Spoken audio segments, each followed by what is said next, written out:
السلام علیکم دوستو، آج میں کچھ دلچسپ معلومات لے کر آپ کی خدمت میں حاضر ہوا ہوں۔ امید ہے کہ آپ کو یہ معلومات پسند آئیں گی، تو چلیے شروع کرتے ہیں۔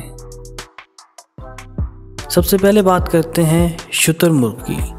زمین پر بسنے والے پرندوں میں شتر مرغ سب سے بڑا پرندہ ہے۔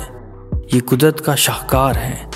اس کی گردن اور ٹانگیں اونٹ کی طرح لمبی ہیں، جبکہ اس کے پر عام پرندوں کی طرح ہوتے ہیں۔ فارسی زبان میں شتر اونٹ کو کہتے ہیں اور مرغ ایک پرندہ ہے۔ اللہ تعالیٰ نے اسے سب پرندوں سے منفرد بنایا ہے، یعنی اونٹ جیسا پرندہ، اسی لیے اسے شتر مرغ کہتے ہیں۔ خرگوش بلی کی جسامت کا ایک چھوٹا سا پیارا اور معصوم سا جانور ہے۔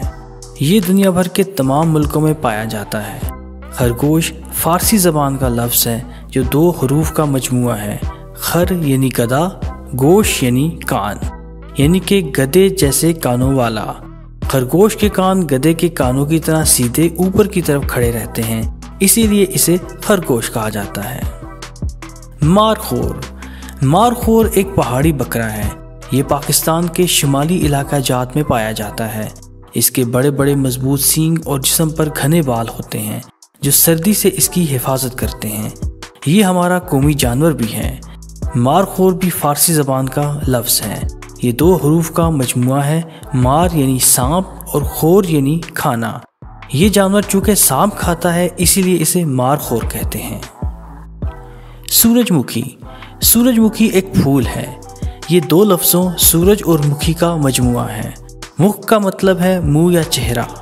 چونکہ اس پھول کا منہ یا رخ سورج کے ساتھ ساتھ اور اسی کے رخ پر بدلتا رہتا ہے، اسی لیے اسے سورج مکھی کہتے ہیں۔